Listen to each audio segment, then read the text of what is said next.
નમસ્કાર મિત્રો, અમારી યુટ્યુબ ચેનલમાં આપનું હાર્દિક સ્વાગત છે।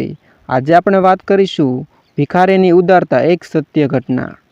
આશ્રમની આગળ રોજ બેઠો રહેતો એક ભિખારી, નામ હતું મંગલો। ફાટેલા કપડાં, ઢીમળા પગલાં અને લાકડીના આધારે ચાલતો। તેના જીવનમાં ભણતર ન હતું, ઘર ન હતું, પરંતુ દિલ દયાથી ભરેલું હતું।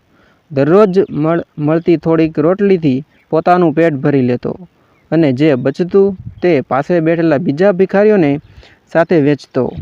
લોકોને મનમાં એવું હતું કે એક ભિખારી બીજા ભિખારીને શું આપી શકે, પણ મંગલો માનતો કે સાચું ધનપતિ દિલમાં હોય છે, ખિસ્સામાં નહીં। એક દિવસ એક નાનકડો બાળક રડતો આવીને મંગલા પાસે આવ્યો। કહે છે, મારી માતા બીમાર છે, દવા લેવા માટે પૈસા નથી।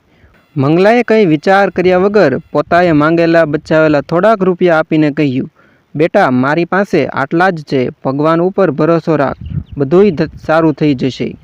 બાળક દવા લેવા ગયો। માતા સાજી થઈ ગઈ।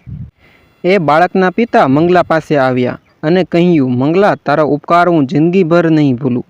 મંગલાએ કહ્યું કે શેનો ઉપકાર, આ તો મારી ફરજ છે। દરેક માણસને માનવતા રાખીને મુસીબતમાં માણસની સેવા કરવી જોઈએ। આ વાત સાંભળીને ભાઈના આંખમાં આંસુ આવી ગયા અને બોલ્યા, દરેક માણસ આવું વિચારે તો ધરતી સ્વર્ગ બની જાય।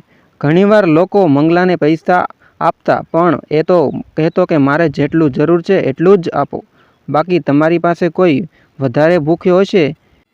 એ જગ્યા પરથી ગાયબ થઈ ગયો। કોઈએ કહ્યું કે મરી ગયો લાગે છે, તો કોઈએ કહ્યું કે બીજે ચાલ્યો ગયો લાગે છે। તેમ છતાં એનું નામ લોકોના દિલમાં જીવી રહ્યું છે, જે વાસ્તવમાં સૌથી ઉદાર હતો।